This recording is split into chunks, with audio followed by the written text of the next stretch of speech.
Assalamualaikum warahmatullahi wabarakatuh. Selamat pagi dan salam sejahtera bagi kita semua.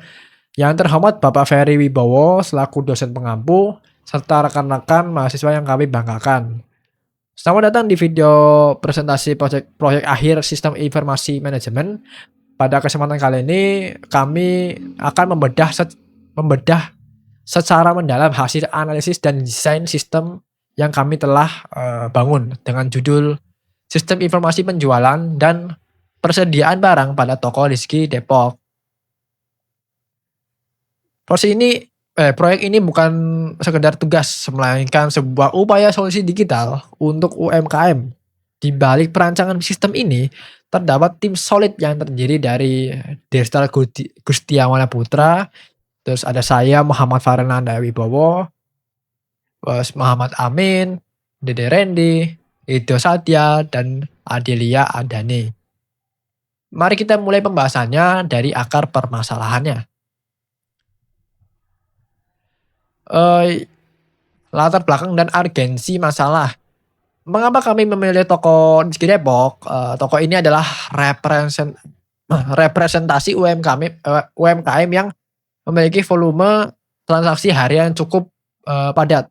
Namun ironisnya seluruh tulang punggung operasionalnya mulai dari stok masuk hingga kasir eh, masih bertumpu pada pencatatan manual berbasis kertas. Berdasarkan observasi mendalam yang kami lakukan, metode konvensional ini menciptakan 4 lubang masalah. Yang pertama, ada inakurasi stok atau phantom stock yang sering terjadi kondisi di mana buku catatan mengatakan stok ada tapi fisik di rak kosong. Ini terjadi karena lupa mencatat atau salah hitung saat rush hour. Blind spot monitoring.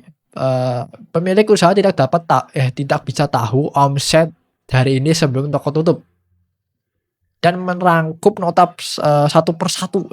Ini membuat pengambilan keputusan bisnis menjadi sangat lambat. Inefisien transaksi. Kasir harus menghitung total belanja dan kembalian secara manual. Ini tidak hanya melambat, tapi juga membuka celah human error yang merugikan toko. Data silo atau terpisah. Data pembelian dan penjualan tidak saling terhubung. Akibatnya, sulit melacak riwayat barang, mana yang paling laku atau barang yang menumpuk di gudang. Sekian untuk penjelasan dari saya, akan dilanjut oleh teman saya. Monggo dipersilakan. Selanjutnya, solusi dan tujuan pengembangan. Untuk menambah lubang-lubang masalah tersebut, kami merancang sebuah sistem informasi terintegrasi berbasis web. Tujuan pengembangan sistem ini sangat spesifik. Yang pertama, otomatisasi stok. Kami ingin menciptakan mekanisme di mana stok berkurang secara otomatis detik itu juga saat transaksi terjadi. Yang kedua, kecepatan layanan. Menggantikan kalkulator dengan sistem point of sales atau POS yang cepat dan akurat. Yang ketiga, real-time reporting. Menyajikan laporan keuangan dan stok yang bisa diakses kapan saja oleh pemilik, yang tanpa perlu menunggu rekap akhir bulan. Intinya, kami mengubah sistem yang tadinya reaktif atau baru tahu masalah setelah rekap menjadi proaktif atau bisa dipantau real time. Selanjutnya, bedah analisis proses bisnis. Sebelum mendesain, kami membedah dulu alur bisnis yang ada. Kami membaginya menjadi 4 pilar utama, yaitu yang pertama penerimaan barang. Di sistem lama, barang datang seringkali hanya ditaruh tanpa dicatat rapi. Di sistem baru, barang tidak boleh masuk gudang sebelum diinput ke sistem. Yang kedua, pengelolaan stok. Kami mengubah mekanisme stock of name yang tadinya jarang dilakukan menjadi fitur audit yang struktur. Yang ketiga, transaksi penjualan. Ini adalah jantung operasional. Kami mengubah pencatatan buku menjadi input digital yang langsung memotong database. 4. Pelaporan. Dari yang tadinya rekap manual berjam-jam menjadi one click generation. Untuk selanjutnya dijelaskan oleh teman saya.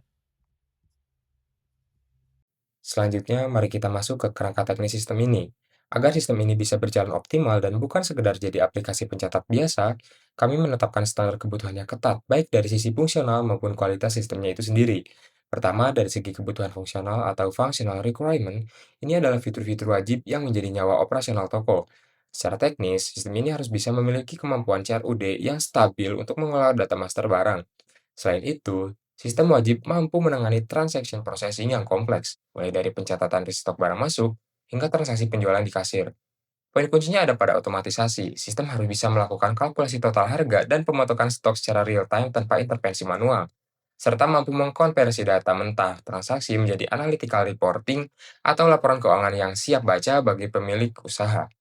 Namun teman-teman, fitur yang lengkap saja tidak cukup. Kami sangat menekankan aspek non-fungsional atau quality attributes untuk menjamin sustainability system.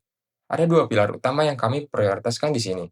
Yang pertama adalah security dan access control.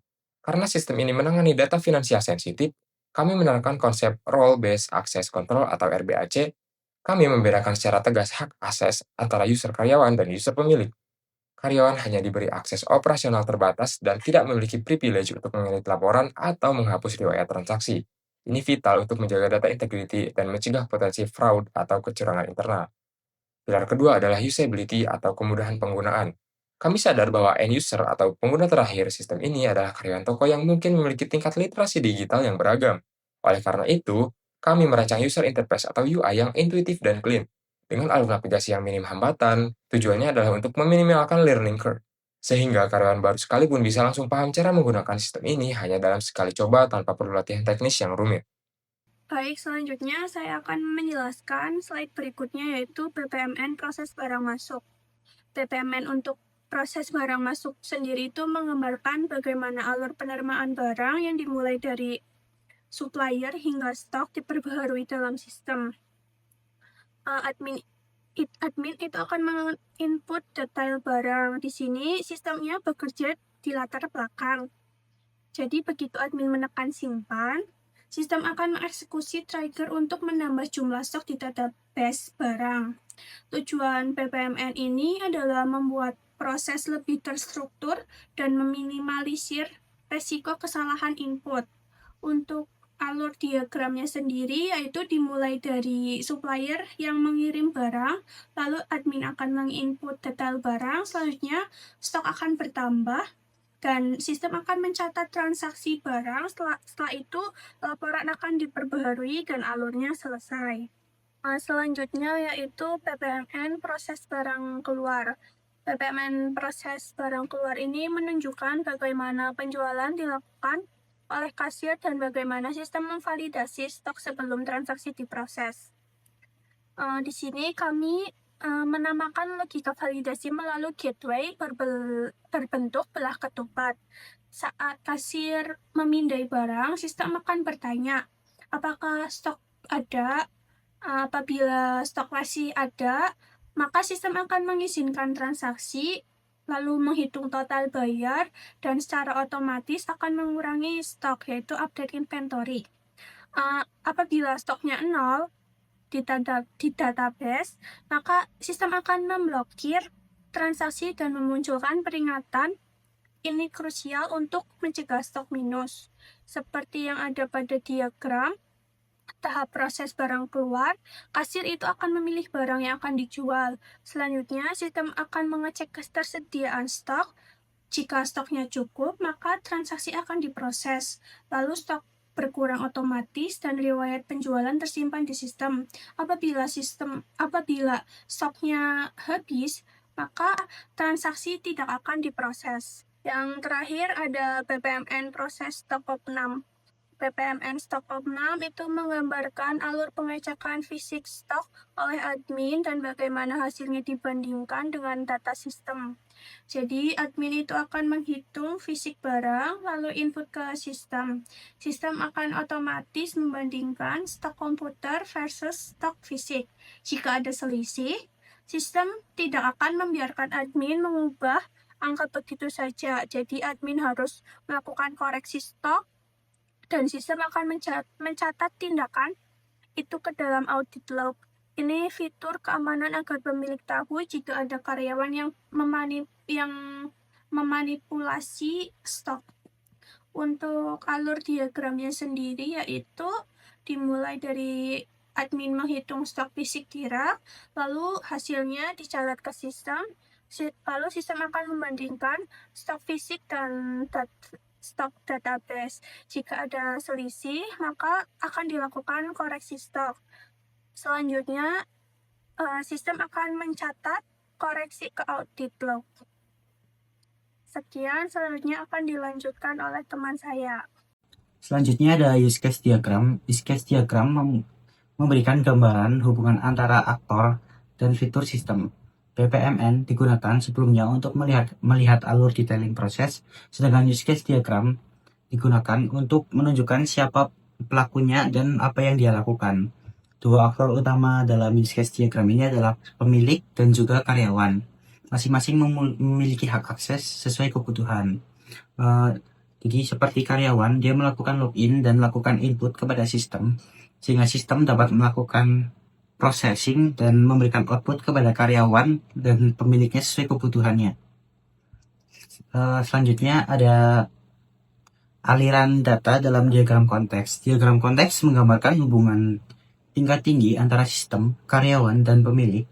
Dari segi PPMN, diagram konteks dapat dipahami sebagai ringkasan hubungan input, proses, dan output. Dari seluruh aktivitas yang dimodelkan, semua data masuk dilakukan oleh karyawan dan seluruh hasil informasi dapat digunakan oleh pemilik.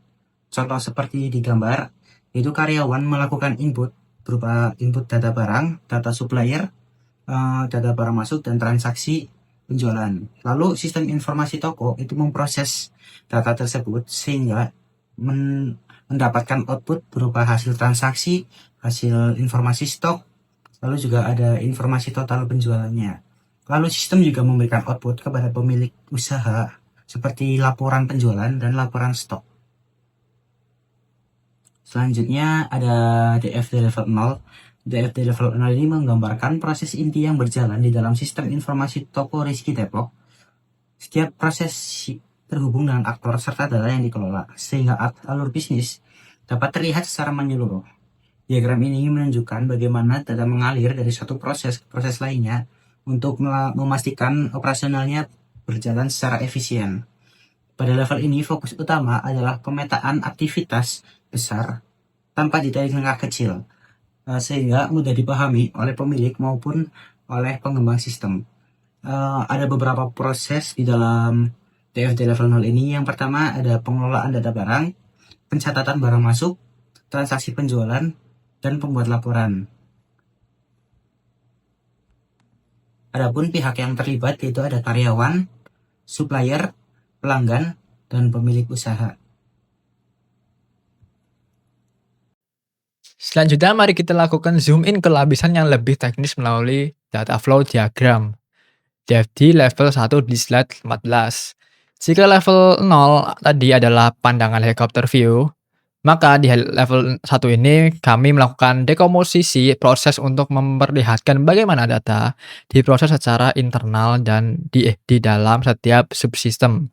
Tujuannya adalah untuk memvisualisasikan data transformasi atau transformation, bagaimana input mentah berubah menjadi output yang bermakna. Mari kita telusuri alurnya mulai dari proses pencatatan barang masuk. Di sini alur dimulai dari external entity, supplier yang mengirimkan fisik barang beserta surat jalan. Sistem tidak langsung menerimanya begitu saja, tapi masuk ke proses validasi penerimaan. Ini adalah control point untuk memastikan data fisik sesuai dengan dokumen. Setelah valid, data mengalir ke proses update database masuk. Disinilah terjadi perjalanan arus data.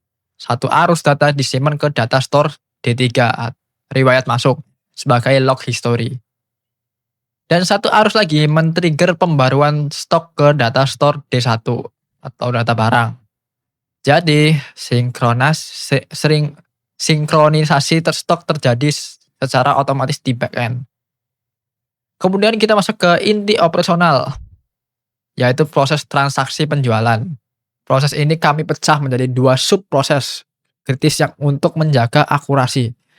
Pertama, input dan cek barang. Saat saat pelanggan memilih barang, sistem melakukan query ke data store D1 untuk mengambil informasi harga dan ketersediaan stok. Setelah dipastikan stok ada, data mengalir ke subproses hitung dan simpan bayar.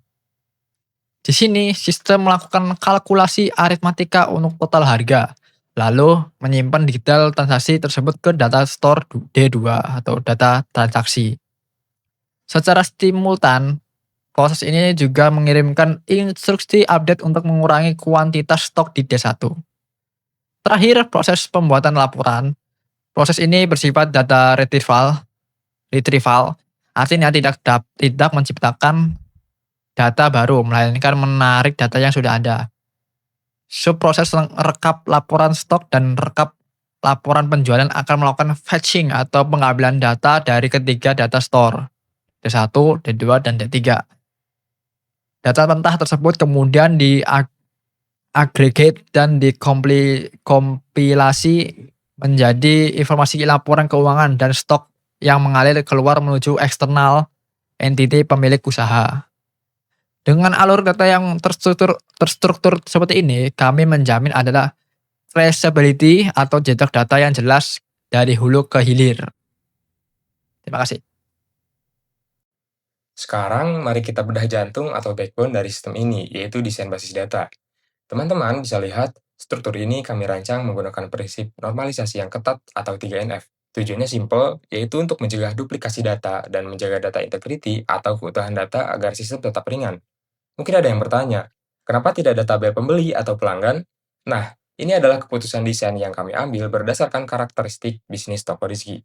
Karena ini adalah toko retail cepat, mayoritas transaksinya bersifat anonymous transaction. Kalau kita memaksakan untuk mencatat setiap data pembeli, itu justru akan menciptakan overhead atau beban data yang tidak perlu. Jadi, kami melakukan trade-off. Kami mengorbankan pencatatan demografi pembeli demi performa aplikasi yang jauh lebih ngebut di kasir. Mari kita lihat relasi kuncinya lebih dalam. Dimulai dari relasi antara supplier ke pasok, hubungan di sini adalah one to many, karena secara logika, satu supplier bisa melakukan pengiriman barang berkali-kali.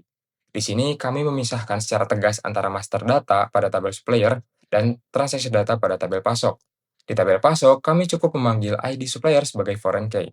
Teknik ini penting untuk menjaga referential integrity. Artinya, jika suatu saat supplier pindah alamat atau ganti nama, kita cukup ubah satu kali di tabel master, dan semua riwayat transaksi akan otomatis valid.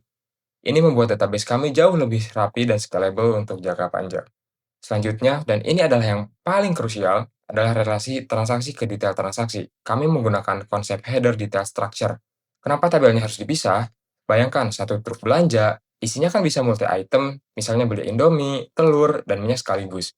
Kalau dipaksa masuk satu tabel, akan terjadi anomali data. Makanya tabel transaksi hanya berfungsi untuk menyimpan header atau metadata seperti tanggal dan total harga. Sedangkan rincian barangnya disimpan di tabel detail untuk menjaga atomicity data. Nah, logika inventory deduction atau pemotongan stok otomatis kami tanam di level ini. Sistem akan memotong stok berdasarkan item yang masuk ke tabel detail, bukan dari total harga, yang membuat kalkulasi stok menjadi super akurat. Terakhir, kami membangun relasi antara user ke transaksi. Di setiap transaksi yang terjadi, sistem secara otomatis menyematkan ID user. Fungsi utamanya adalah untuk traceability atau jejak audit. Dengan adanya relasi ini, sistem memiliki audit trail yang jelas, sehingga pemilik toko bisa mencatat atau melacak secara persis kasir mana yang bertanggung jawab atas transaksi pada jam tertentu. Jadi, aspek keamanan dan akuntabilitas user benar-benar terjaga secara sistematis dalam desain ini. Baik, terima kasih untuk teman saya yang sebelumnya yang sudah menjelaskan slide 15. Baik, di sini saya akan menjelaskan slide 16 ya, yaitu tentang measuring ratio and adjusting strategi. Baik, jika tadi teori sudah, sekarang mari kita lihat implementasi nyatanya ya. Untuk di slide 16 ini ada dua opsi untuk login ya. Yang pertama itu ada untuk karyawan, yaitu pengguna memasukkan akun dan memilih opsi role karyawan. Sistem akan memvalidasi masuk dan membatasi akses hanya pada fitur operasional harian. Lalu ada pemilik usaha. Pengguna memasukkan akun dan memilih opsi role pemilik usaha, sistem akan memberikan hak akses penuh untuk kebutuhan monitoring, laporan, dan manajemen data. Baik, next. Di sini ada case studi karyawan ya. Di sini kami membuat UI transaksi penjualan yang seefisien mungkin. Contohnya di sebelah kanan ada katalog barang dengan stok real time. Di sebelah kiri ada keranjang belanja. Sistem otomatis menghitung subtotal, jadi kasir tidak perlu menghitung manual lagi. Lalu terdapat juga menu barang masuk untuk menambah stok dengan mudah. Eee, baik, lalu ke slide selanjutnya, next. Sini ada case studi pemilik usaha. Baik, di slide ini, eee, begitu login langsung disambut, dashboard eksekutif ya.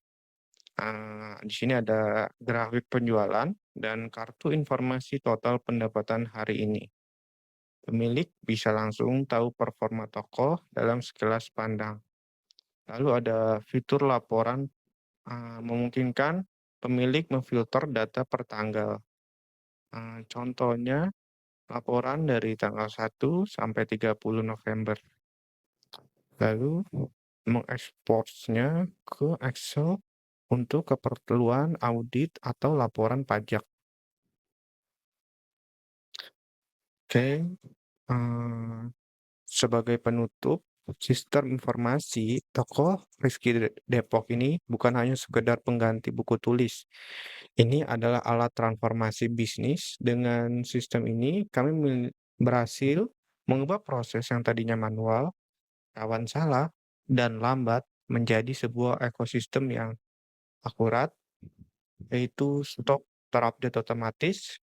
Terus yang kedua efisien, yaitu transaksi cepat. Yang ketiga itu transparan. Jadi semua aktivitas itu tercatat di lognya ya. Kami yakin implementasi sistem ini akan membawa dampak signifikan bagi efisien operasional dan probabilitas toko Rizky Depok ke depannya. Dengan presentasi lengkap dari kalau kami, terima kasih atas perhatian Bapak dosen dan rekan-rekan semua. Bila ada salah kata, mohon dimaafkan. Sekian dari kelompok kami. Wassalamualaikum warahmatullahi wabarakatuh.